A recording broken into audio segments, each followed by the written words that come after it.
Hello दोस्तों, the study YouTube channel पर आप सभी का फिर से स्वागत है। आज फिर से हम through the prism of history series के एक नए टॉपिक को लेकर आए हैं।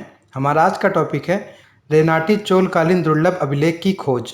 तो चलिए जानते हैं कि यह चर्चा का विषय क्यों है। हाल ही में आंध्र प्रदेश के कोडप्पा जिले के एक दूरदराज गाँव से एक दुर्लभ शिलालेख की प्राप्ति हुई है जो रेनाटी चोल काल से संबंधित है। इस कारण यह करंट अफेयर्स की दृष्टि से महत्वपूर्ण हो जाता है। आइए अब इस शिलालेख के बारे में जानते हैं। इसे एक डोलोमाइट शिलापट एवं शैल पर उत्कीर्ण किया गया है जो आंध्र प्रदेश के कोडप्पा जिले के एक दूर दराज गाँव में खुदाई किए गए एक खंडित स्तंभ का हिस्सा है। इस शिलालेख का कालखंड 8वीं शताब्दी निर्धारित किया गया है। उस समय इस क्षेत्र में रेनाडू के चोल महाराजा का शासन था। इस शिलालेख से पिडुगुला गांव के मंदिर की सेवा करने वाले ब्राह्मण सिद्धियामायु को उपहार में दी गई 6 मार्टस भूमि के रिकॉर्ड की जानकारी मिलती है। दरअसल मार्टस माप की इकाई होती थी। इस शिलालेख को पुरातन तेलुगु भाषा में लिखा गया है जो 25 पंक्तियों में पठनीय है। पहली तरफ 11 पंक्तियां हैं और शेष दूसरी तरफ हैं।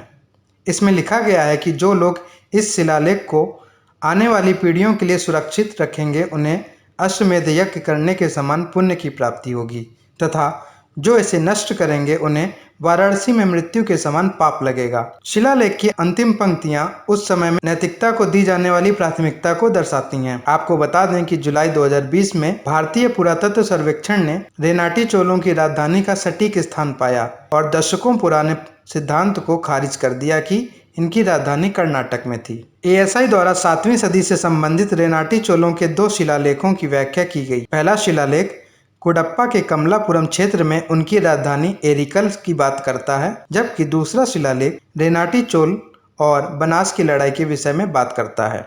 ये शिलालेख आंध्र प्रदेश के कोडप्पा जिले के लंका मल्ला जंगल में पाए गए थे। ये शिलालेख प्रसिद्ध गंडीकोटा प्रोजेक्ट के आसपास जम्मलामदुगु मंडल के मायलावरम में राज्य पुरातत्व संग्रहालय में स्थानांतरित कर दिए गए हैं। आइए अब जानते हैं कि रेनाटी चोल कौन थे। रेनाडू के तेलुगु चोल, जिन्हें रेनाटी चोल भी कहा जाता है, रेनाडू क्षेत्र पर शासन करते थे जो वर्तमान में कोडप्पा जिले के अंतर्गत आता है।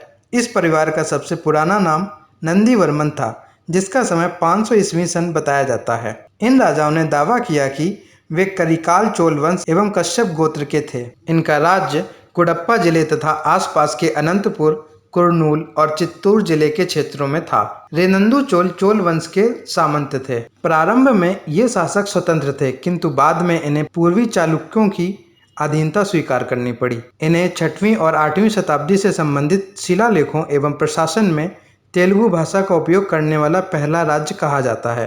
जम्मलामदुगु और प्रोदातुर में गंडीकोटा के शिलालेख इस तथ्य के प्रमाण हैं। तो ये था हमारा करंट अफेयर से जुड़ा मुद्दा।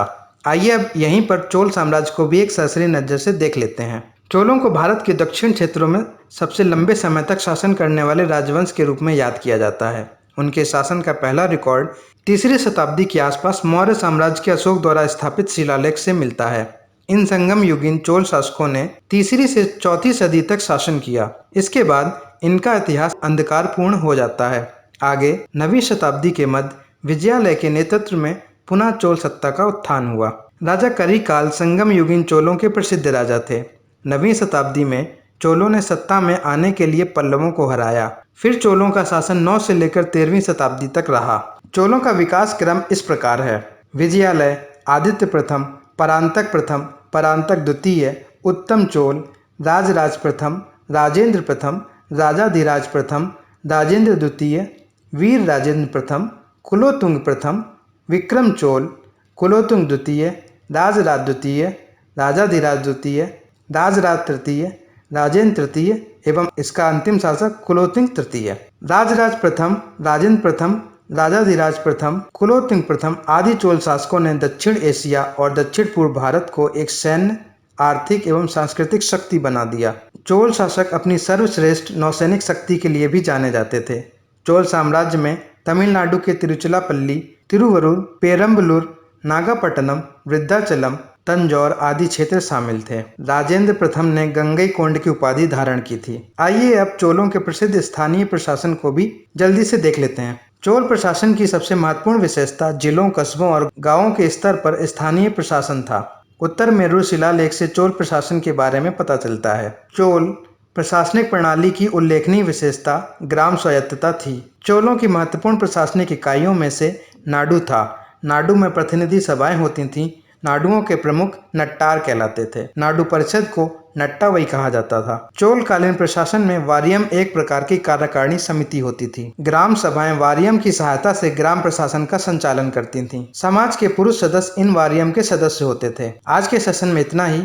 अन्य परीक्षा उपयोगी तथ्यों के लिए आप इन्हें भी देख सकते हैं, जैसे रेनाटी चोलों का राज्य क्षेत्र, रेनाटी चोलों के महत्वपूर्ण शासक, चालुक्यों के बारे में, उत्तर मेरू शिलालेख किससे संबंधित है, रेनाटी चोलों के अधीन स्थानीय प्रशासन। तो चलिए मिलते हैं नेक्स्ट सेशन में नए टॉपिक के साथ। तब तक हमारे साथ बने रहें। हमारे चैनल को लाइक और सब्सक्राइब जरूर करें। Thank you.